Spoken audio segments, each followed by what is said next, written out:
ولو ان اهل الكتاب کچری بیشک دی اهل کتابو آمنو ایمان راوړی وي پچا باندې پر رسول الله صلی الله علیه وسلم باندې په قران باندې دی ایمان راوړی وي ځکه چې مخکې څومره انبیاء علیهم السلام راغلي دي دنیا ته الله را لېږلي دي نو یا د خاص علاقې د پر راغلي دي یا د خاص زمانه د پر راغلي او نبی علیه السلام د ټولو زمانو د پاره یعنی د کله چې نبی علیه السلام بعثت شوی دی پیغمبري ورته ورکړل شوی دا دا غینه ورستو نبی علیه السلام تر قیامت پورې پیغمبر دی ټولو زمانو د پاره او د یوې علاقې د پاره نه دی ټولي دنیا د پاره پیغمبر دی بلکې د انسانانو او د جناتو د پاره نبی علیه السلام پیغمبر دی نو چې کله نبی علیه السلام هغوی ته الله رب العزت پیغمبري ورکړله نو پکار داوا چې اهل کتاب ټول په نبی علیه السلام باندې ایمان راوړي ځکه نبی علیه السلام ته الله فرمایي قل یا ایها الناس اے پاک حبیبا د خلکو ته وایي چې اے خلکو انی رسول الله الیکم جميعا سوره اعراف کې الله فرمایي چې بشک عزت تاسو ټول طرف ته الله چې کوم دی رسول را لېږلی دغه رنګه سوره فرقان کې الله فرمایي تبارک الذی نزل الفرقان علی عبده ليكون للعالمين نذيرا تبارك الذي برکت ولد هغه ذات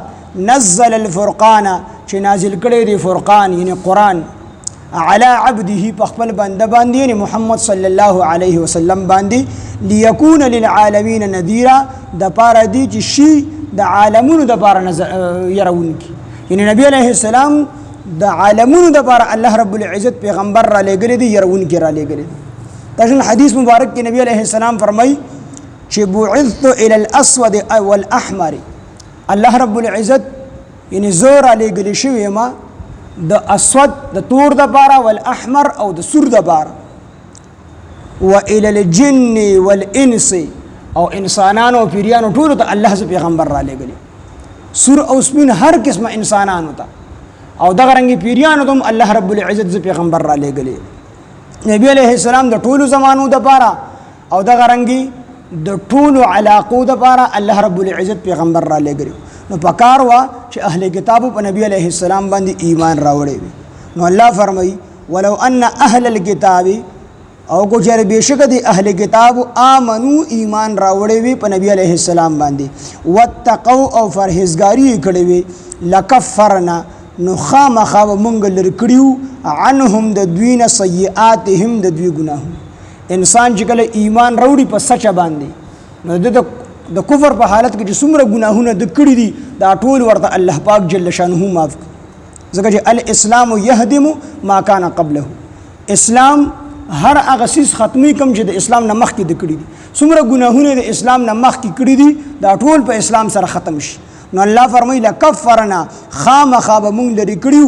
عنهم د اهل کتابنا سیئاتهم د دوی ګناهونه دي څومره ګناهونه کړیو الله پورې چې کوم دي استهزاءګانې کړې وي خندنی کړیو چې الله غریب دی د الله لاس تړلی شوی دی لا یعذ بالله نو دا ټول خبرې بوته الله په اسلام سره د نبی علیه السلام په ایمان سره معاف کړی وي کو دی په نبی علیه السلام ایمان راوړی ولا ادخلناهم او خامخا به مونږ داخل کړیو دوی لاره گناهونه بولم معاف کړیو او د دې ایمان په برکت سره الله وی ولا